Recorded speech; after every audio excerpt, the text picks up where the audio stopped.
Welcome to the Creative Me podcast, coming to you from Guernsey in the Channel Islands.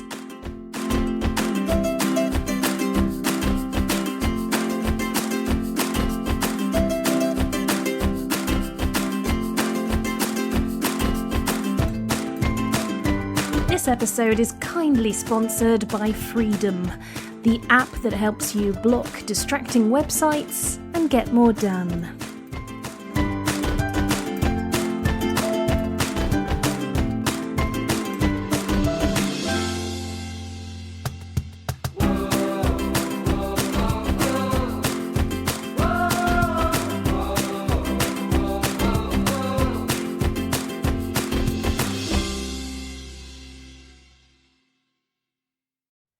Hello and welcome to episode 7 of the Creative Me podcast.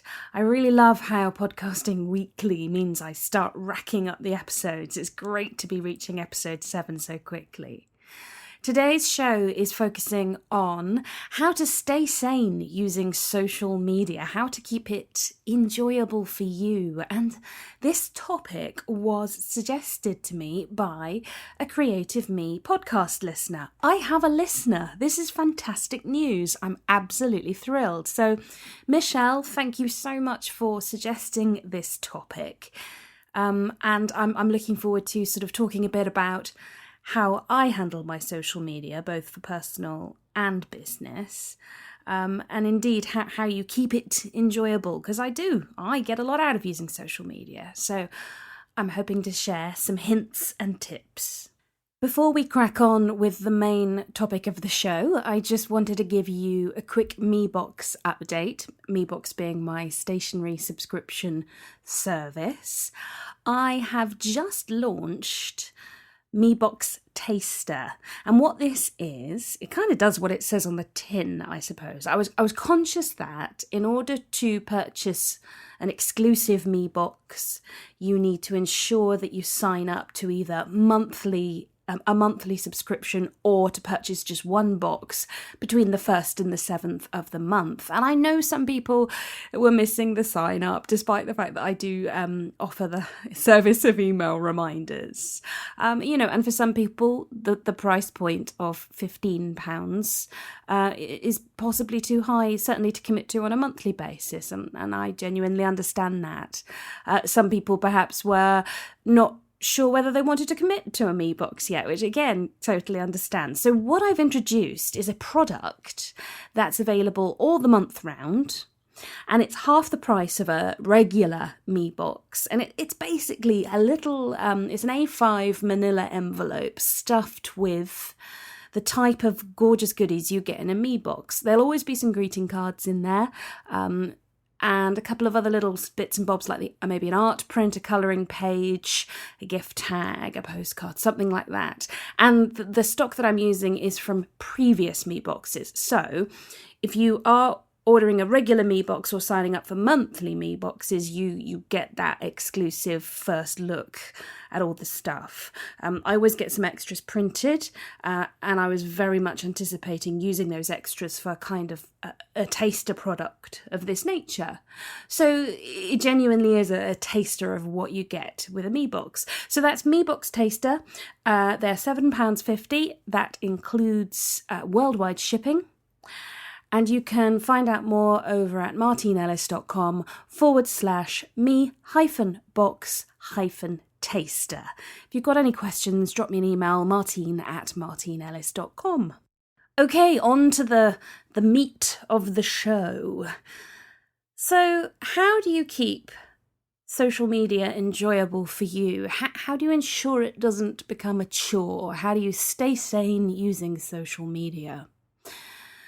When I started thinking about this topic, my immediate thought went to this question. Why do you use social media? Is it for personal use, perhaps to get your news or to network with people with similar interests to you?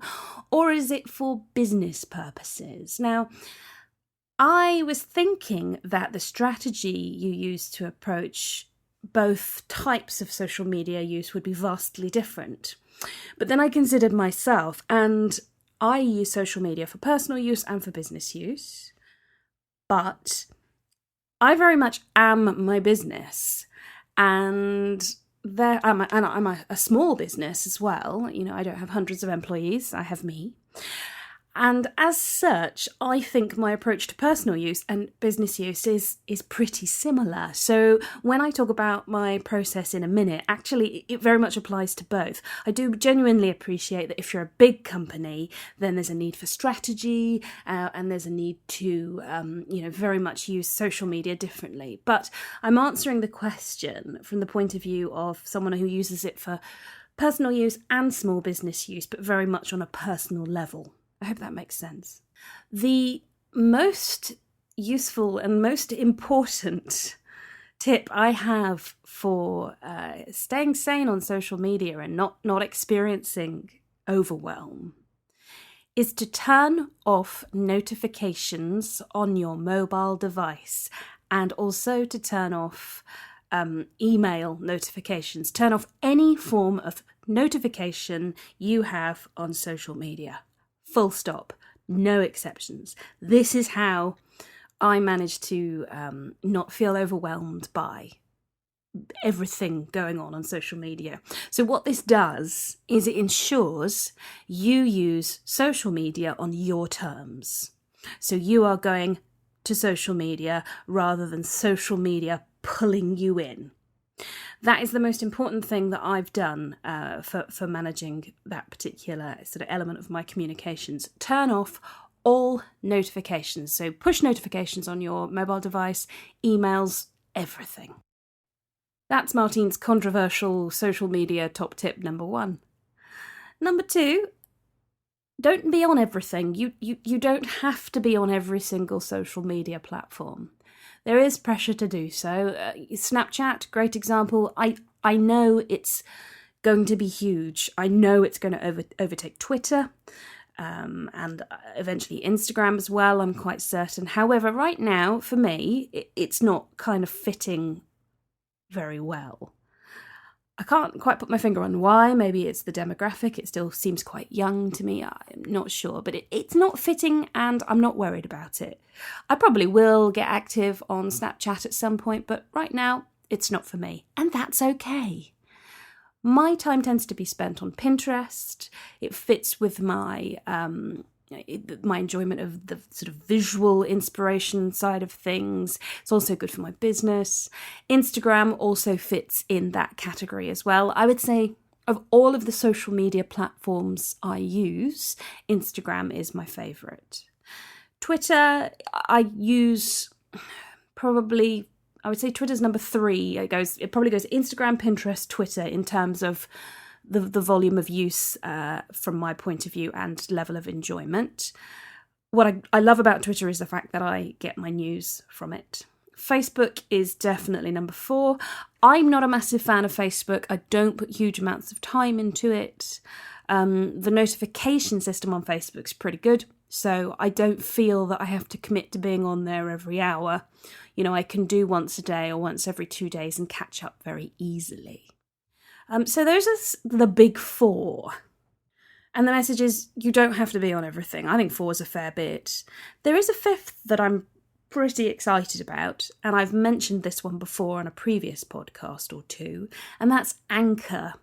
I'm keeping an eye on Anchor because it really fits with what I like and what I do, and that's because it's audio.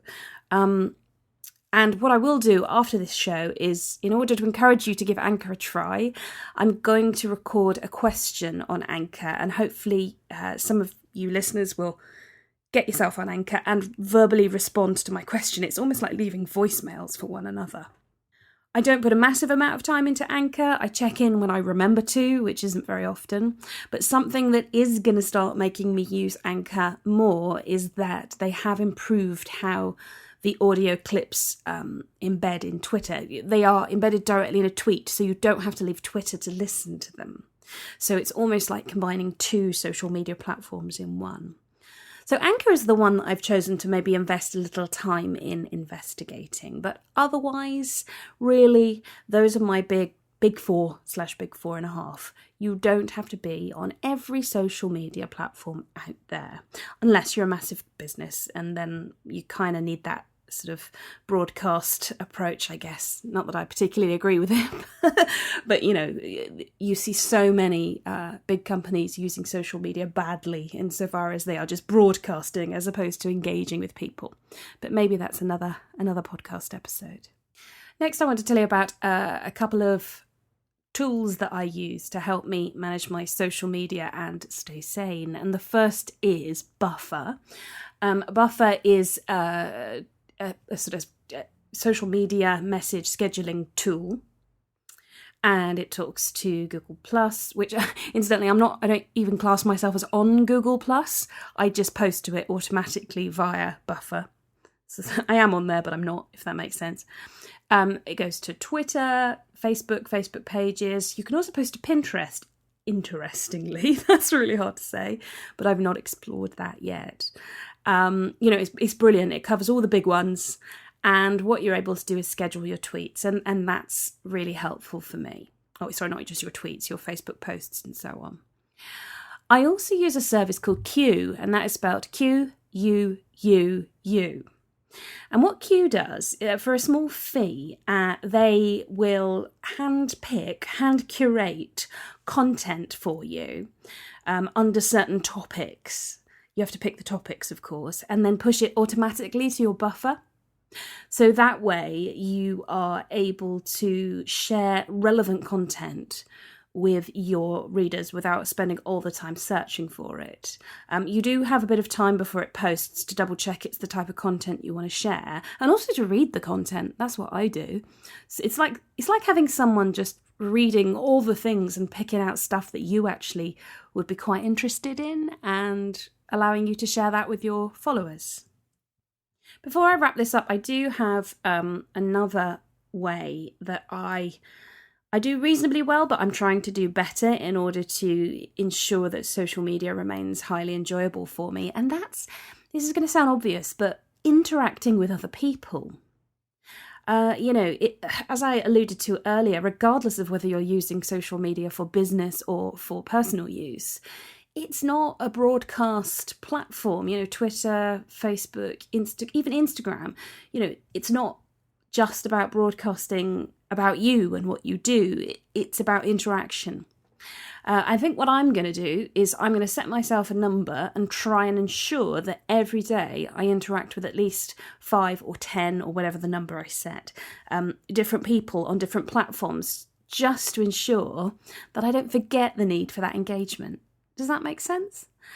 That's just a couple of things that I do and tools that I use to stay sane on social media. Clearly, if you're a massive business, it's a different kettle of fish. You need a proper social media strategy, and that's not really what we're talking about today. We're talking about individuals and small businesses. After this episode finishes, I'm going to hop over to Anchor and ask you this question.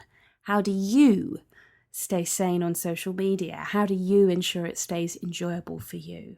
Please do feel free to give me a follow on Anchor. I'll try and link to myself in the show notes if I can work out how to do it. On the subject of show notes from the episode, they can be found over at martinellis.com/blog. That's where all the show notes are. If you can also look at martinellis.com/podcast to kind of narrow everything down to just the podcast. That's all from me today. Big thanks to Michelle for asking this question for an episode. And I'm more than happy for people to suggest episode ideas. If you've got something you'd like to hear me talk about, then by all means ask. It never hurts to ask. And, it makes for a more interactive, interesting podcast experience, hopefully. Thank you ever so much for tuning in. Don't forget to subscribe to the show in various podcast directories, including iTunes. Thank you very much for listening, and I really hope you'll tune in next time.